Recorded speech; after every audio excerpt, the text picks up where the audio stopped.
If you want to incorporate 1970s jewelry trends into your style, there's no need to shop for vintage jewelry or raid your grandmother's jewelry box. Just look for these 7 top jewelry styles of the 1970s wherever you like to shop for jewelry. I'm Rachel Akmakjian, jewelry expert at BriteCo Jewelry and Watch Insurance. In this video, we're going back to the 70s. Layered necklaces have been a thing over the last few years, so you may already have a chunky necklace or two in your jewelry box that you can purchase for layering with some smaller pieces. However, this season, give that chunky necklace a solo spin. Wear it alone and pair it with a top suitable neckline for your necklace size, shape, and length. Yes, you need to match your necklace to your neckline for a bold but simple statement necklace. Friendship bracelets have been everywhere in fashion recently, primarily thanks to Taylor Swift's Era Tours. Concert goers made a point of making and wearing their own friendship bracelets to the show, which they'd swap with other concert goers. However, this trend is nothing new. Woven friendship bracelets were all the rage when it came to 70s jewelry. Today, you don't need to break out the yarn or colorful beads to make your own, though it is a fun craft project if you want to give it a go. You can instead buy from your favorite fashion brand or jewelry maker. When it comes to statement jewelry, every woman needs a thick bangle in her collection. A thick bangle can go with many outfits from casual to dressy, depending on the materials and style, and it adds class with an eye-catching interest with minimal effort. The 70s jewelry trend combines 2 things that the 70s loved: yellow gold and big dangly earrings.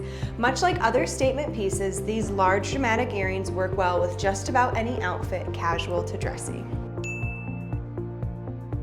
In contrast, the cocktail ring is one of the 70s jewelry trends that needs careful consideration in your dressier ensembles.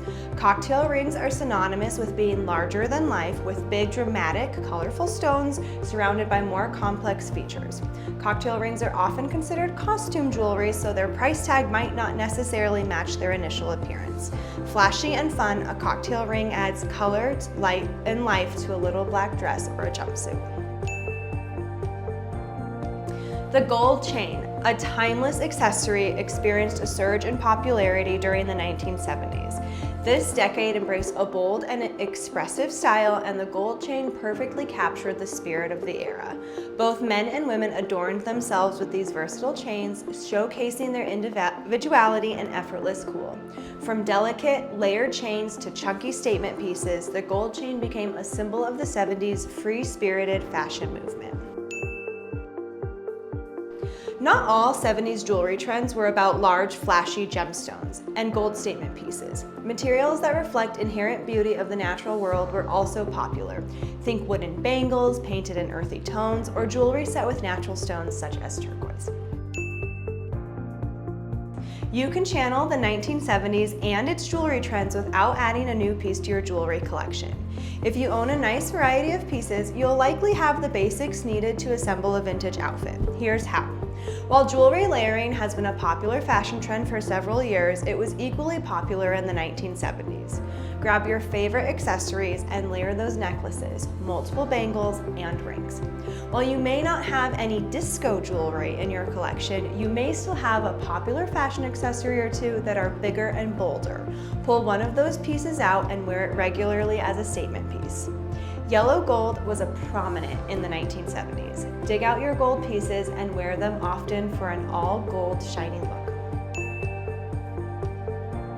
There's no reason to settle for merely a vintage-inspired piece, though you can get a real deal.